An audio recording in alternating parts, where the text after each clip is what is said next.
वज़ीर आज़म नरेंद्र मोदी ने दिल्ली के हैदराबाद हाउस में स्लोवाकिया के सदर पेटर पेलेग्रिनी से मुलाकात की, जिसमें दो तरफा ताल्लुकात और मुख्तलिफ शोबों में ताउन को फ़रोग़ देने पर तबादले ख्याल किया गया। मुलाकात के दौरान तिजारती व सरमायाकारी, दिफाई ताउन, टेक्नोलॉजी, तवानाई और तालीम जैसे अहम मौज़ूआत ज़ेर बहस आए।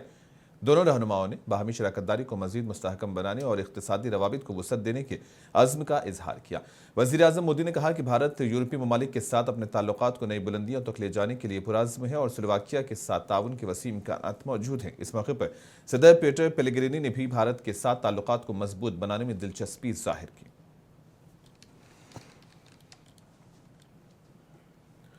मरकजी वजीर अश्विनी वैष्णव ने कहा है कि वजीर आजम नरेंद्र मोदी की क़ियादत में भारत ने आलमी सतह पर एतमाद कायम किया है। आज पूरी दुनिया भारत पर भरोसा करती है क्योंकि हम IP का एहतराम करते हैं। हमारे पास एक बड़ा टैलेंट पूल है और हमने अपनी खारिज पॉलिसी को इस तरीके से चलाया है जिससे ये एतमाद पैदा होता है। Narendra Modi ji has created trust in our country, the entire world trusts India because we respect IP.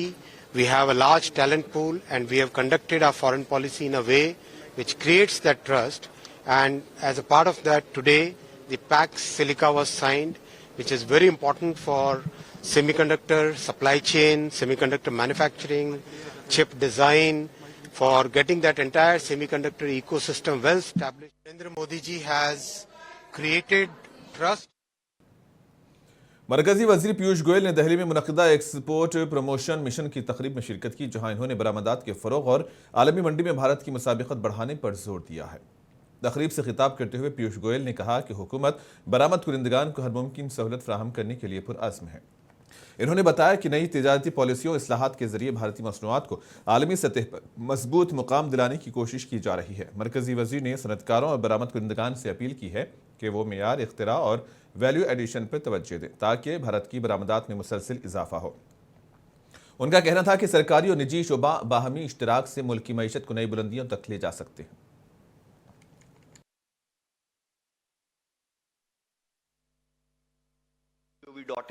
And we file our intent to claim under all these 5 components, and a unique identity number is generated. Once that unique identity number is generated online, then exporter can share that unique identity number with the lending institutions or the factoring service and NBFCs, and then when he is claiming his submission, the lending institution will extend the credit or trade finance instrument after due diligence at their level, and the lending institution will submit the claim to the implementing agency, whether it is CGT, MSC, or whether it is Exim Bank, etc., as per the process notified in the operational guidelines.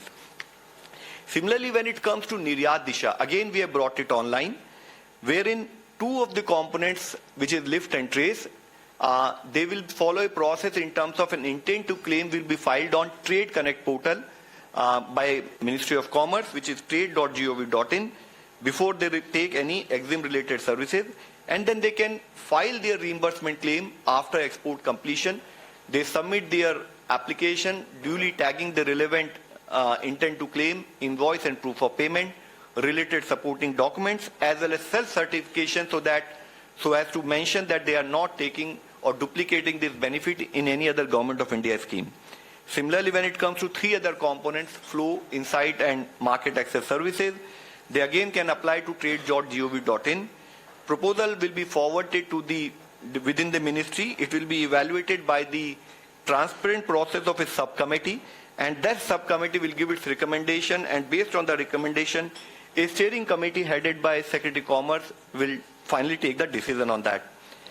Friends, it has been a slightly longish presentation, but it was long primarily because there are too many agendas we wanted to bring to kind notice. We'll be sharing this presentation with you. I would like to, in the end, request all of you that this is going to be a game-changing moment for the export promotion within this country, because we are talking in terms of मरकजी वजीर ज़राअत शिवराज सिंह चौहान ने दिल्ली में Brazil के वुज़रा की एक आला सतही वफ्द के साथ अहम मुलाकात की, जिसमें बाहमी ताउन समेत मुतअद्दिद उमूर पर तफसीली गुफ्तगू की गई। सरकारी ज़राए के मुताबिक मुलाकात के दौरान ज़राई तहकीक, जदीद टेक्नोलॉजी, ग़िज़ाई तहफ़्फ़ुज़ और दो तरफ़ा तिजारत के फ़रोग़ जैसे मौज़ूआत ज़ेर बहस आए। दोनों ममालिक के नुमाइंदों ने ज़राई शोबे में तजुर्बात के तबादले और मुश्तरका मनसूबों पर इत्तेफ़ाक़ किया। शिवराज सिंह चौहान ने कहा कि भारत और ब्राज़ील ज़राई पैदावार और बरामदात के मैदान में अहम मुकाम रखते हैं और दोनों ममालिक के दरमियान ताउन को मज़ीद मजबूत बनाने की ज़रूरत है। इन्होंने इस बात पर जोर दिया कि जदीद ज़राई टेक्नोलॉजी और पायदार काश्तकारी के तरीक़ों के तबादले से किसानों को फ़ायदा पहुँचेगा।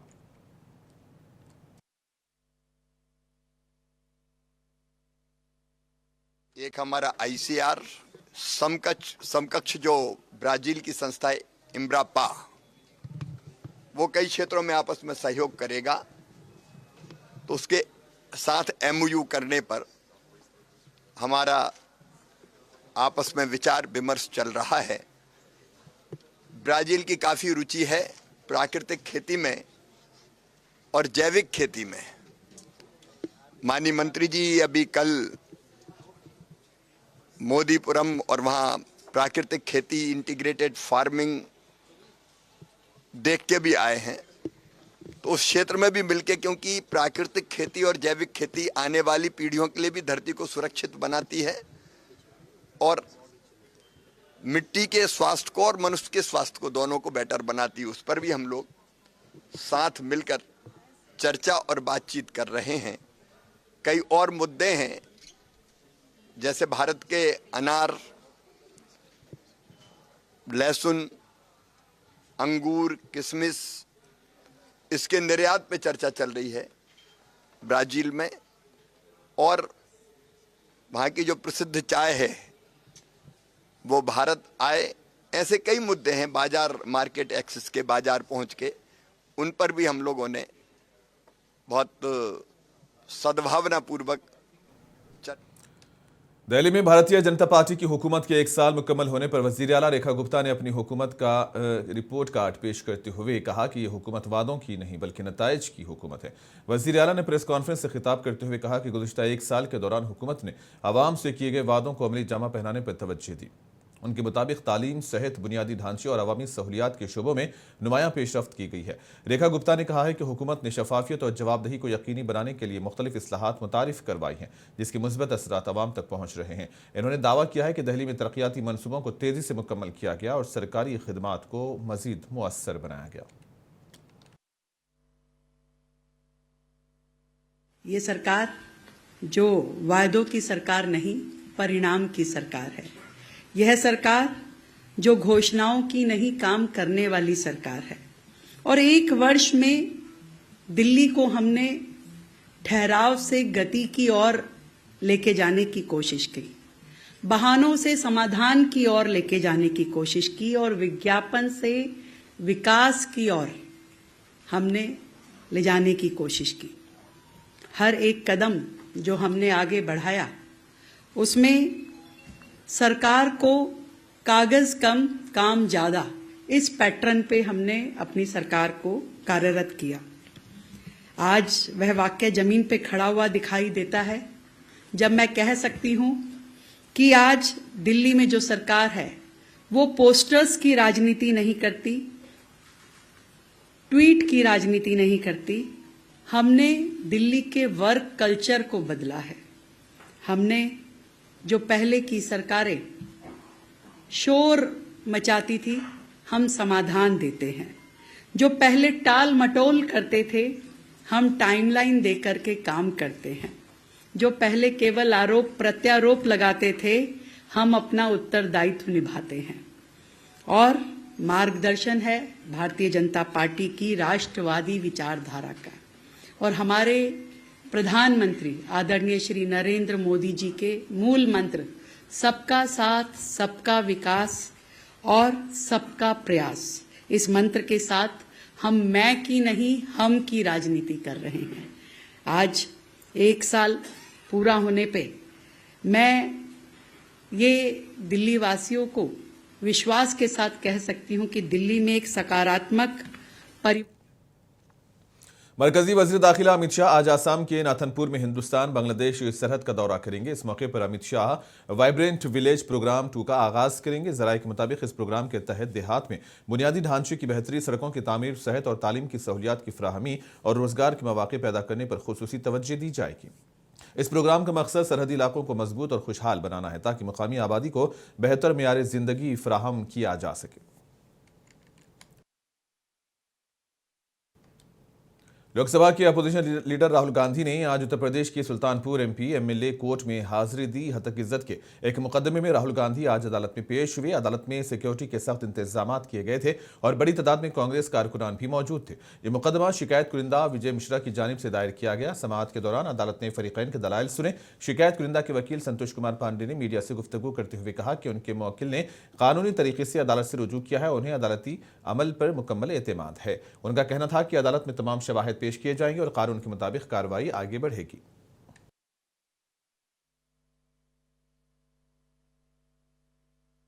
आज माननीय राहुल गांधी जी के मुकदमा एमपी एमएलए कोर्ट में बयान दर्ज किए जाने हेतु नियत था। माननीय राहुल गांधी जी पूर्व निर्धारित समय के अनुसार आए। उन्होंने न्यायालय में अपना बयान दर्ज कराया। अगली तारीख 9 मार्च 2026 सफाई साक्ष्यत नियत की गई। पेशी के दौरान राहुल गांधी जी ने जो अपना बयान दर्ज कराया उसको न्यायालय ने दर्ज किया। माननीय राहुल गांधी जी ने कहा कि मेरे ऊपर लगाए गए सारे आरोप जो हैं वो निराधार हैं, जो राजनीतिक दुर्भावना से मेरे ऊपर दर्ज कराए गए हैं। ये आरोप जो है मेरे ऊपर, ऐसा मैंने कोई भी किसी की मानहानि उद्देश्य करने के आशय से कोई भी कथन नहीं किया है। सारे आरोप आधार निराधार बलहीन है, आधारहीन भी बलहीन है, अतः वो निरस्त होने परिवाद है। नहीं, आज परिवादी का बयान दर्ज होने का कोई औचित नहीं था। केवल अभियुक्त का बयान दर्ज किया जाना था जो दर्ज किया जा चुका। अगली तारीख 9 मार्च 2026 सफाई साक्ष्यत नियत किया गया है। उस पर माननीय राहुल गांधी जी की तरफ से जो सफाई देना होगा वो दिया जाएगा।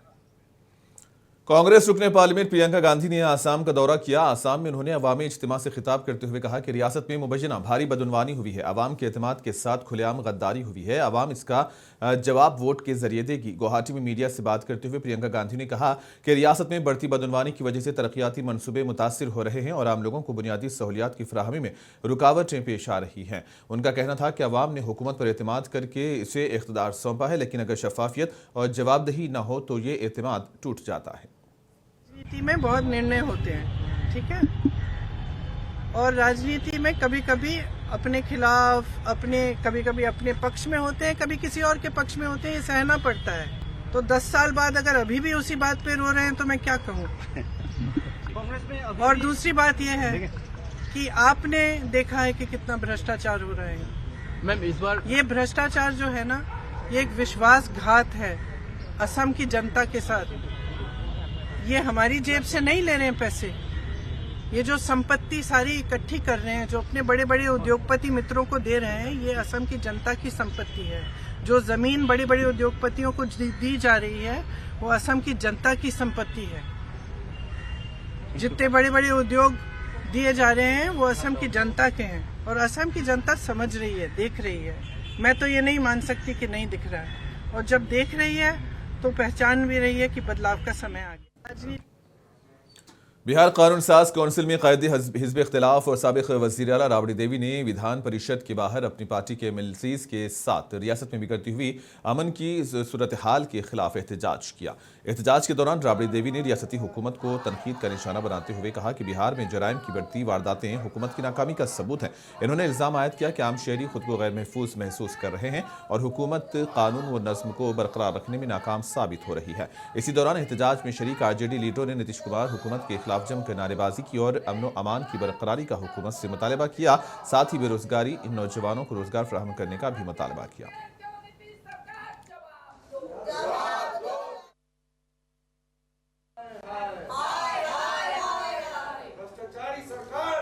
जो लड़कियां हमारी है, बच्चियां हैं, जो रोज बलात्कार हो रहा है, हर जिले में हो रहा है, इस पर तो लगाम लगाना चाहिए सरकार को और जवाब भी देना चाहिए।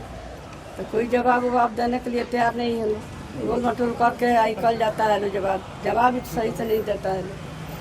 रोज दिन हो रहा है, दुनिया संसार देख रहा है, देश देख रहा है, बिहार देख रहा है, वो मार दिया जा रहा है, इसीलिए हो रहा है रामराज में।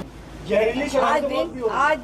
दिन हो रहा है हत्या, बलात्कार, अपहरण, आप लोग तो छिपा हुआ है, आप लोग तो दिखाते हैं। बहुत बड़ा है। पंजाब कांग्रेस के सदर अमरिंदर सिंह राजा वार्निंग ने कहा है कि राहुल गांधी 25 फरवरी को बरनाला का दौरा करने वाले हैं, जहां वो एक बड़ी रैली से खिताब करने वाले हैं। इन्होंने कहा कि ये रैली मनरेगा के मसले पर मरकूज होगी, जिसकी मरकज की मोदी हुकूमत ने शनाख्त खत्म करने के मकसद से नाम को तब्दील कर दिया है। 28 ਤਰੀਕ ਦਾ ਪ੍ਰੋਗਰਾਮ ਬਣਿਆ ਜੀ। ਬਰਨਾਲਾ ਵਿਖੇ ਰਾਹੁਲ ਗਾਂਧੀ ਸ਼ਿਰਕਤ ਕਰਨਗੇ ਰੈਲੀ ਦੇ ਵਿੱਚ ਔਰ ਅਸੀਂ ਅੱਜ ਬਰਨਾਲਾ ਜਾ ਰਹੇ ਹਾਂ ਤਿਆਰੀਆਂ ਦੇਖਣ। 1000 एकड़ है 100 एकड़ है तो बल्ले बल्ले होगी अपनी गलबात। 1000 एकड़ कोई पैसे वाला बंदा ही लऊगा कि नहीं है? दसो मैनू कोई फ्री कोई अजकल जमीन दिंदा किसी नू? मेरे कहना मतलब अगर किसी दी वट भी इधर उधर करांगे तो थोनू बंदा वड़ दिंदा है। 1000 एकड़ दे पैसे दिते होणगे, एरा मतलब मेरे को पैसे बाबा जी दी कृपा है। चलो मैं बीबी जी नू कहांगा कि तुसी ये करो कि मैनू उहदे चों 10-12 एकड़ जिथे मेरी 1000 एकड़ वो दे दिओ, मैं 990 एकड़ उन्हां नू दे दियांगा। सो कहण दा मतलब यार मैं बीबी बारे कुछ कहना नहीं चाहुंदा। ਜਦੋਂ ਮਾਨਸਿਕ ਸਥਿਤੀ ਬੰਦੇ ਦੀ ਠੀਕ ਨਾ ਹੋਵੇ, ਮਾਨਸਿਕ ਸਥਿਤੀ ਠੀਕ ਨਾ ਹੋਵੇ, ਉਹਦੇ ਖਿਲਾਫ ਰੋਜ਼ਾਨਾ ਟਿੱਪਣੀ ਕਰਨੀ ਵਾਜਬ ਨਹੀਂ ਹੈ। ਸੋ ਮੈਂ ਤਾਂ ਕਿਸੇ ਨੂੰ ਕੁਝ ਨਹੀਂ ਕੱਸ ਰਿਹਾ ਜੀ, ਮੈਨੂੰ ਤਾਂ ਹਰੇਕ ਡਰਾ ਰਿਹਾ ਹੈ।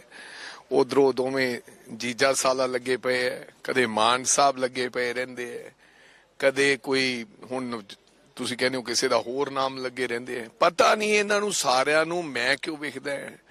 ਜਾਖੜ ਸਾਹਿਬ ਨੂੰ ਮੈਂ ਵੇਖ ਰਿਹਾ, ਮਾਨ ਸਾਹਿਬ ਨੂੰ ਮੈਂ ਵੇਖ ਰਿਹਾ, ਜੀਜੇ ਸਾਲੇ ਨੂੰ ਮੈਂ ਦੇਖ ਰਿਹਾ। ਪਤਾ नहीं इन्होंने होया की है सारे लोगों भराओ मेरा।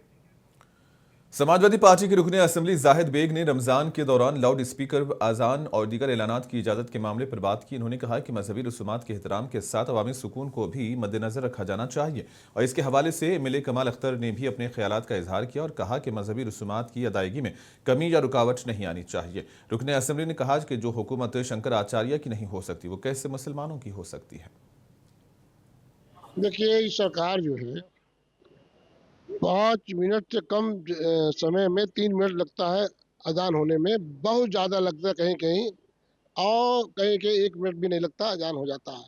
उसको अजान देने के लिए उनको इजाज़त नहीं देगी।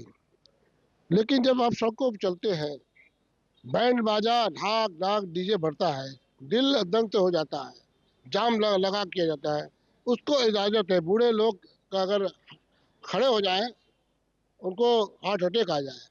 ये सरकार है, ये सरकार अपने तरफ, ये तो किसी की नहीं है, मराठी के तो है ही नहीं है, पीडीए के ही नहीं है। जब शंकराचार्य तमिलनाडु में असेंबली इंतखाबात की गहमा गहमी शुरू हो गई है। डीएमके कारकुनों ने वज़ीर आला एमके स्टालिन से 1000 लाइट्स हलक़े से मुकाबला करने, जबकि नायब वज़ीर आला उदयनिधि स्टालिन से चैपूक हलक़े से इंतखाब लड़ने की अपील कर रहे हैं। इस सिलसिले में पार्टी कारकुनों ने आज डीएमके के आला हुकाम को एक मकतूब हवाले किया और अपने मुतालबे से वज़ीर आला को वाकिफ़ करवाया। अब देखना यह होगा कि वज़ीर आला किस हलक़े से मुकाबला करते हैं, ये तो आने वाला वक्त ही बताएगा।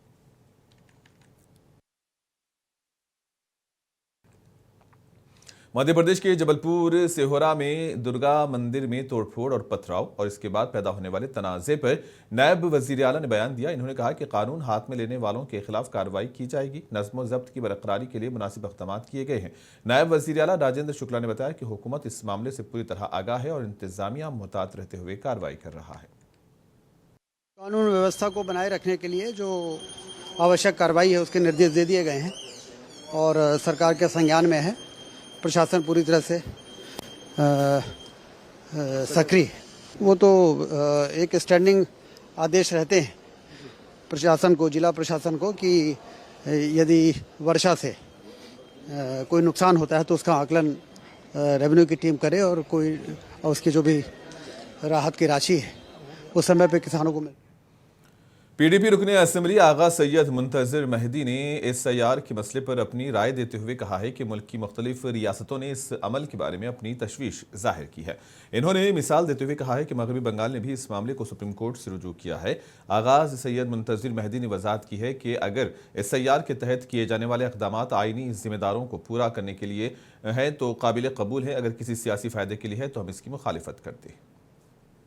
देखिए, मेरा ये मानना है कि अगर SIR एक्सरसाइज से कोई कॉन्स्टिट्यूशनल ओब्लिगेशन मीट होती है तो ये होनी चाहिए, मगर जिस तरीके से मुल्क भर के स्टेटों ने इस पर अप्रहेंशन जाहिर किए हैं, वेस्ट बंगाल देखिए वो सुप्रीम कोर्ट चली गई इस हवाले से लेकर तो अगर इसका मकसद कोई पॉलिटिकल इंजीनियरिंग करना है, पॉलिटिकल बेनिफिट इससे लेना है, तो मेरे ख्याल से इसको डिस्करेज करना चाहिए।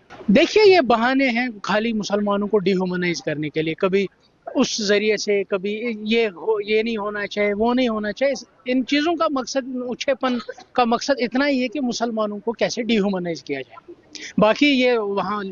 बाकी इसमें उलमाए किराम ने भी, शरीयत ने भी वाज़ेह तौर कहा है कि अगर लाउड स्पीकर से किसी को तकलीफ होती है तो लाउड स्पीकर को डिस्करेज करना चाहिए, ये वहाँ लिखा है। अब कोई बाहर का आके ये सिखाए, ये मेरे ख्याल से ठीक नहीं है। इसका मकसद इतना ही है कि बहाने ढूंढे जा रहे हैं कि मुसलमानों को कैसे। गुजरात के नायब वजीर आला हर्ष संघवी ने गांधीनगर में नवजायदा बच्चों के लिए एम्बुलेंस सर्विस का आगाज किया और उन्होंने पुलिस सहूलियात का भी इफ्तिताह किया। इन एम्बुलेंसेस के जरिए शदीद बीमार नवमौलूद बच्चों को जदीद तिब्बी सहूलियात से आरास्ता अस्पतालों में महफूज तरीके से पहुंचाया जाएगा। जबकि इस मौके पर नायब वजीर आला ने सेक्टर 27 में गांधीनगर पुलिस कैंटीन और पुलिस जिम का भी इफ्तिताह किया।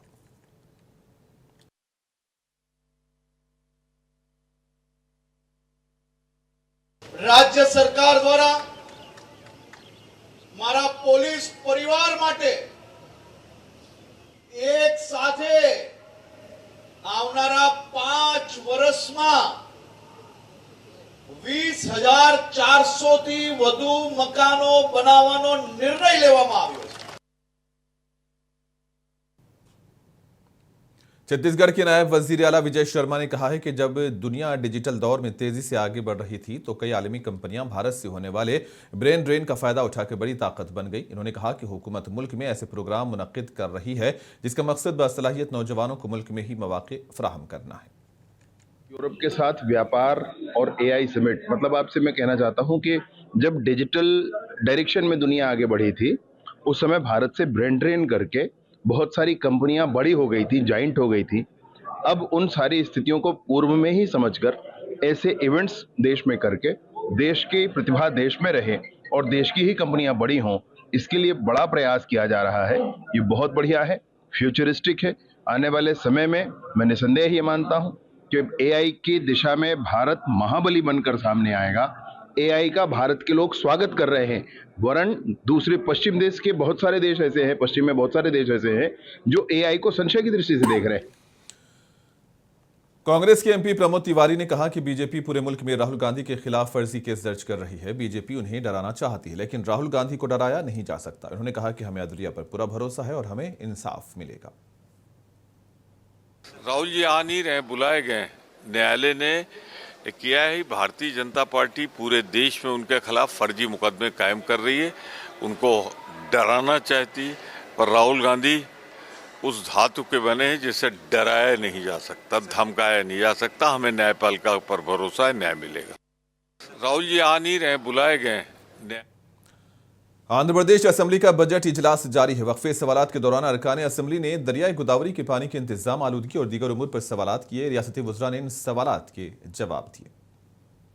సాంస్కృతిక నిరంతర విధానాన్ని మనకు తెలియజేస్తున్నాయి అధ్యక్ష।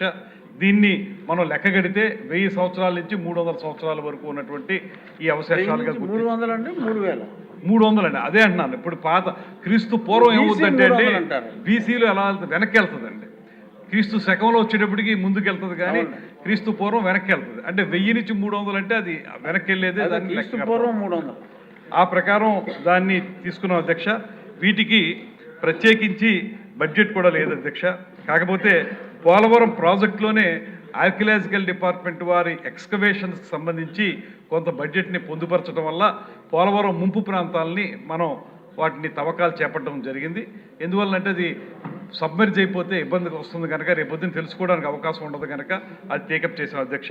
తర్వాత ఇంకా భవిష్యత్తులో టేకప్ చేయబోయేవి కూడాను కళింగుల రాజధాని అయినటువంటి దంతపురం అంటే ఇచ్చాపురం దగ్గర మన శ్రీకాకుళం జిల్లాలో आंध्र प्रदेश के विशाखापट्टनम में बैनुल अक़वामी सिटी परेड मुनक़्क़िद किया गया। इस प्रोग्राम में गवर्नर जस्टिस अब्दुल नज़ीर ने शिरकत की। इस मौके पर गवर्नर ने मुख्तलिफ ममालिक के नुमाइंदों, बहरी अफ़वाज के आला हुकाम और शहरी क़ियादत के साथ परेड का मुआयना किया।